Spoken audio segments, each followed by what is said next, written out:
खुलुमबाय नंगौ दिनै नबीनबर जायखांखाबा साननैनि हाबाफारि लानानै जा बैसागु फोरबो मोनसे खुंफुंदों बे खोब मोजां जादों गाजा गोमजायै जानानै थांगासिनो दङ एबा जागासिनो दङ बेयाव बाहागो लाफैनो मोननानै आंबो खोब गोजोननाय मोनदों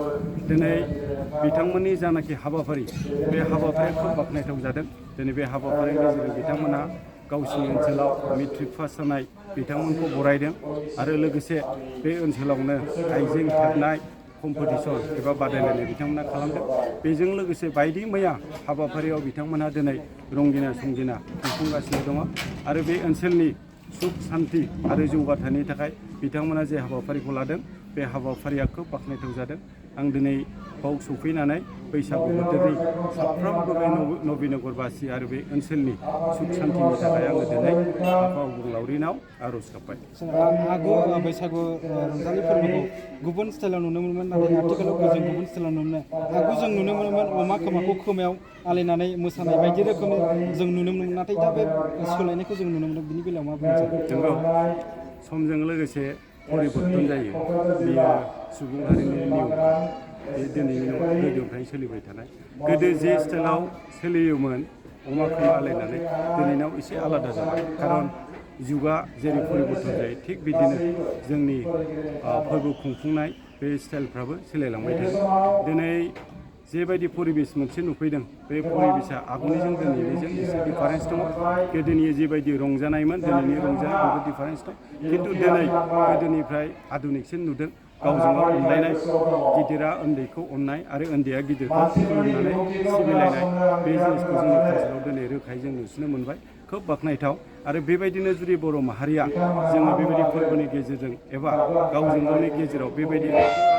सनमानखौ दोनबाय थायोबा जोंनि गेजेराव अननाया फुंखा बायदि अराय सम बोहैबाय थागोन आरो बे बोहैनायखौनो आं दिनैबो आसा खालामदों आरो दिनैनि बे जा हाबाफारि बिथांमोना दिनैजों 12 टाइम 12 बोसोर बिथांमोना खुंबोबाय थ' 12 बोसोर खुंबोनायाव बिथांमोना मेङाजासे दिनै जेबायदि आरो मोनसे